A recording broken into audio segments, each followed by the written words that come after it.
രാജസ്ഥാൻ റോയൽസിനെ സംബന്ധിച്ചിടത്തോളം ഇത് മാറ്റങ്ങളുടെ കാലമാണ്. ടീമിന്റെ നെടുംതൂണായിരുന്ന മലയാളി താരം സഞ്ജു സാംസൺ ചെന്നൈ സൂപ്പർ കിങ്സിലേക്ക് ചേക്കേറിയത് ആരാധകരെയും ടീമിനെയും സംബന്ധിച്ച് വലിയ ആഘാതമാണ്. സഞ്ജുവിന് പകരം യുവതാരം റിയാൻ പരാഗിനെയാണ് മാനേജ്മെന്റ് പുതിയ ക്യാപ്റ്റനായി നിശ്ചയിച്ചിരിക്കുന്നത്. യശസ്വി ജയ്സ്വാളിനെ പോലുള്ള സീനിയർ താരങ്ങളെ മറികടന്നാണ് പരാഗിന് ഈ ഉത്തരവാദിത്തം നൽകിയതെന്ന് ഓർക്കുക.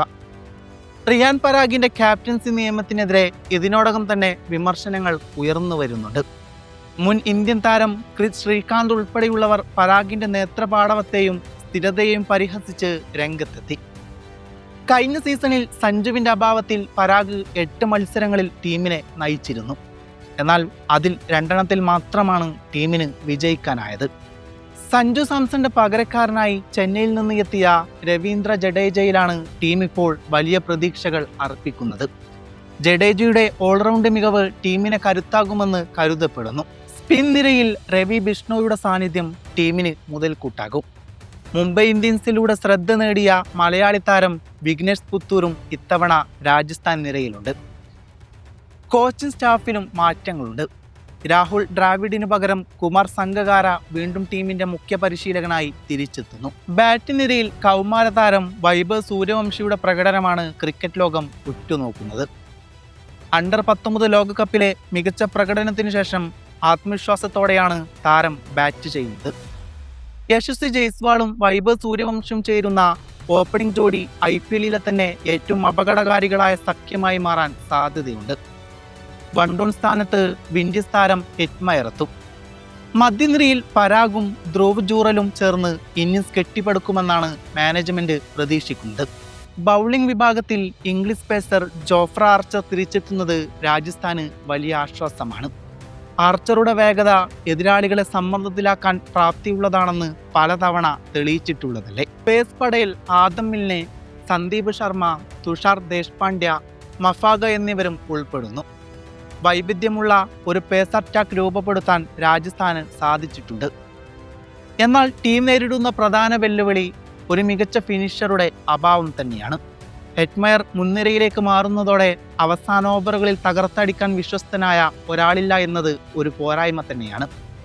ബാറ്റിംഗ് നിരയിലെ ആദ്യ 3 പേരും ഇടം കയ്യന്മാരാകുന്നത് എതിർ ടീമിലെ ഓഫ് സ്പിന്നർമാർക്ക് അനുകൂലമായ സാഹചര്യം ഒരുക്കുകയും ചെയ്യുന്നുണ്ട്. സഞ്ജു സാംസൺ എന്ന നായകനെ രാജസ്ഥാൻ എത്രത്തോളം മിസ് ചെയ്യുമെന്നത് വരും മത്സരങ്ങൾ തെളിയിക്കും. ടീമിന്റെ വിജയത്തെക്കാൾ ഉപരി സഞ്ജു എന്ന നായകന്റെ അഭാവം മാനസികമായി ടീമിനെ ബാധിക്കുമോ എന്നതും കണ്ടറിയേണ്ടതാണ്. രാജസ്ഥാൻ റോയൽസിന്റെ IPL ചരിത്രത്തിലെ 2ാം കിരീടമെന്ന സ്വപ്നം ഇത്തവണ പുതിയ ഉടമകൾക്ക് കീഴിലും ക്യാപ്റ്റന് കീഴിലും യാഥാർത്ഥ്യമാകുമോ? IPLന്റെ 19ാം സീസണിൽ ടീമിന്റെ തന്ത്രങ്ങളും യുവതാരങ്ങളുടെ പ്രകടനവും ടൂർണമെന്റിന്റെ ആവേശം വർദ്ധിപ്പിക്കുമെന്നതിൽ സംശയമില്ല. ചുരുക്കത്തിൽ പുതിയ സാമ്പത്തിക അടിത്തറയും ഉടമസ്ഥാവകാശവും ടീമിന് പുതിയ ഊർജം നൽകുമെങ്കിലും ഗ്രൗണ്ടിലെ പ്രകടനം എങ്ങനെയാണോ അതുപോലെ ഉണ്ടാകും കാര്യങ്ങൾ. IPL ചരിത്രത്തിലെ ഏറ്റവും വലിയ സാമ്പത്തിക ഇടപാടുകളിലൊന്നിന് സാക്ഷ്യം വഹിച്ചുകൊണ്ട് രാജസ്ഥാൻ റോയൽസ് പുതിയ ഉടമസ്ഥരിലേക്ക് മാറുന്നു എന്നതും എടുത്തു പറയേണ്ടത് തന്നെയാണ്. അമേരിക്കൻ വ്യവസായി കാൽ സൊമാനിയുടെ നേതൃത്വത്തിലുള്ള കൺസോർഷ്യം റെക്കോർഡ് തുകക്കാണ് ടീമിനെ സ്വന്തമാക്കിയിരിക്കുന്നത്.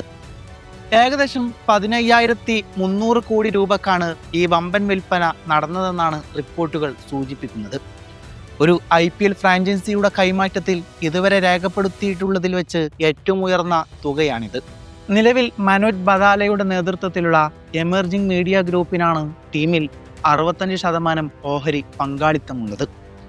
പുതിയ ഉടമ്പടി പ്രകാരം ഈ IPL മത്സരങ്ങൾക്ക് ശേഷം ടീം പൂർണ്ണമായും പുതിയ മാനേജ്മെന്റിന്റെ കീഴിലാകും.